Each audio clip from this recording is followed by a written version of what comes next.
Hi everyone, क्या हाल चाल आप लोगों के। थंबनेल पे आप लोगों ने बिल्कुल सही पढ़ा है और हो सकता है ये चीज़ आपने किसी न्यूज़ आर्टिकल में या फिर सोशल मीडिया वगैरह पे भी देख ली हो। एक लड़की है जिसने लिंक्डइन पे पोस्ट करा कि उसके पास 50 सर्टिफिकेट्स हैं, 10 मेडल्स हैं और वो टॉपर भी रही है और आज के दिन में उसको इंटर्नशिप नहीं मिल रही है। अब वो टॉपर किस चीज़ में रही है, स्कूल में, कॉलेज में, कहीं और, तो वो उसने बताया नहीं है, बट वो टॉपर रही है और पॉइंट ये है कि उसको इंटर्नशिप नहीं मिल रही है। लड़की का नाम है बिस्मा फरीद और मैं यहाँ पे कोई भी प्राइवेट इन्फॉर्मेशन, नेम, प्रोफाइल वगैरह शेयर नहीं कर रहा हूँ। जितनी भी चीज़ें मैं बता रहा हूँ सारी की सारी चीज़ें पब्लिक डोमेन के अंदर अवेलेबल हैं, आप खुद से जाके भी चेक कर सकते हो। अब आप बोलोगे कि एक लड़की है जिसके पास बहुत सारे सर्टिफिकेट्स हैं, उसको इंटर्नशिप नहीं मिल रही, तो हम क्या करें, हमारे लिए ये चीज़ कैसे इंपॉर्टेंट है। देखो, हमारे लिए यहाँ पे दो लेसन हैं। पहली चीज़ फालतू के सर्टिफिकेट, सेकंड चीज़ एक टाइम पे हमें एक ही चीज़ पे फोकस करना चाहिए। इस लड़की ने भी खुद से एडमिट करा है कि इतने सारे सर्टिफिकेट्स का, मेडल का कोई बेनिफिट नहीं है अगर आपके पास कोई अच्छी स्किल या फिर नॉलेज नहीं है तो। हालांकि मैंने इसका जो लिंक्डइन वाला प्रोफाइल था वो भी मैंने विजिट करा एक बार के लिए, मुझे भी ऐसी कोई स्किल दिखी नहीं जो काफ़ी यूनिक या फिर बहुत ज़्यादा जिसमें इसकी एक्सपर्टीज़ हो, ऐसा मुझे कुछ लगा नहीं बाय द वे, राइट। और सेम चीज़ यहाँ हमारे साथ भी एप्लीकेबल होती है। आज के दिन में ना हमें ऑनलाइन प्लेटफॉर्म से बहुत सारे सर्टिफिकेट बहुत ही आराम से मिल जाएंगे, फ्री में भी, या फिर 500-700 रुपये दे के कहीं से भी आप लोग ट्रेनिंग वगैरह कर लो। बहुत सारे आपको यूडेमी जैसे प्लेटफॉर्म्स मिल जाएंगे जहाँ पे आपको 500 रुपये पे करने हैं, वीडियोस चलती रहेंगी आपके सामने और लास्ट में आपको सर्टिफिकेट मिल जाएगा। अब आप महीने में ऐसे 3-4 सर्टिफिकेट कर लो और साल, 1.5 साल के अंदर आपके पास 50 सर्टिफिकेट इकट्ठा हो जाएंगे।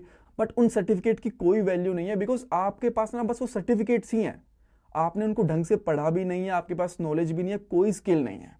और सेम चीज़ इस लड़की के साथ हुआ था। तो फालतू के सर्टिफिकेट का ढेर लगाने का कोई फायदा नहीं है। चाहे आपके पास सर्टिफिकेट ना भी हो, बट आपके पास स्किल होनी चाहिए, नॉलेज होनी चाहिए, वो जॉब के लिए ज़्यादा इंपॉर्टेंट है। सेकेंड चीज़, आज के दिन में हमें एक टाइम पे एक ही चीज़ पे फोकस करना चाहिए, स्पेशली पढ़ाई के मामले में। अब आजकल होता क्या है ना कि बहुत सारे स्टूडेंट्स क्या करते हैं, 3-3, 4-4 चीज़ों को एक साथ पढ़ना शुरू कर देंगे। एक साथ पीएचपी भी करना शुरू कर देंगे, पाइथन भी, जावा भी, मशीन लर्निंग भी, डेटा साइंस, पता नहीं क्या क्या। और होगा क्या, उनको हर एक चीज़ के बारे में थोड़ी थोड़ी इन्फॉर्मेशन तो पता होगी, बट ढंग से उनको कुछ नहीं आ रहा होगा और इसी वजह से उनकी जॉब नहीं लग पाती। और सेम केस इस लड़की के साथ हो रहा है। इसने 50 सर्टिफिकेट तो इकट्ठा कर लिए हैं, बट क्या इसकी किसी एक चीज़ में एक्सपर्टीज है, किसी एक चीज़ में बहुत अच्छी इसकी नॉलेज है? शायद नहीं। और इसीलिए आपको क्या करना चाहिए, एक टाइम पे एक ही चीज़ पढ़नी चाहिए, उसके अंदर बहुत अच्छी नॉलेज लेनी चाहिए। जब आप उसमें एक्सपर्ट हो जाओ देन आपको दूसरी चीज़ में जाना चाहिए। मैं ये नहीं कह रहा कि बस आपको एक ही चीज़ पढ़नी चाहिए ज़िंदगी भर। जब आपको एक चीज़ बहुत अच्छे से आ जाए उसके बाद आपको दूसरी चीज़ के अंदर जाना चाहिए। यही आपके लिए एक बेटर तरीका रहता है पढ़ाई के मामले में, राइट। और मैं तो ये कहूँगा कि जब तक एक चीज़ में आपकी जॉब लग ना जाए ना, तब तक दूसरी चीज़ की तरफ भागो ही मत। आज आपने पीएचपी पढ़ना शुरू कर दिया, देन लगेगा यार पीएचपी के अंदर जॉब्स नहीं है, इंटरव्यूज क्रैक नहीं हो रहे, फिर आप जावा पढ़ना शुरू कर दोगे, फिर पाइथन, पता नहीं क्या क्या, और किसी भी तरीके से जॉब नहीं लग पाती और फिर आप डिमोटिवेट हो जाते हो। सो जिस चीज़ में आपने पढ़ाई शुरू कर दी उसी को क्रैक करो। जितनी ज़्यादा आपकी अच्छी नॉलेज होती जाएगी उतनी ही ज़्यादा आपकी जॉब लगने के चांसेस बढ़ते जाएंगे। जब आपकी जॉब लग जाए, आपकी नॉलेज काफ़ी अच्छी हो जाए, उसके बाद आपको दूसरी चीज़ पढ़ लो, कोई भी प्रॉब्लम नहीं है। सो दो चीज़ें आपको हमेशा ध्यान रखनी चाहिए।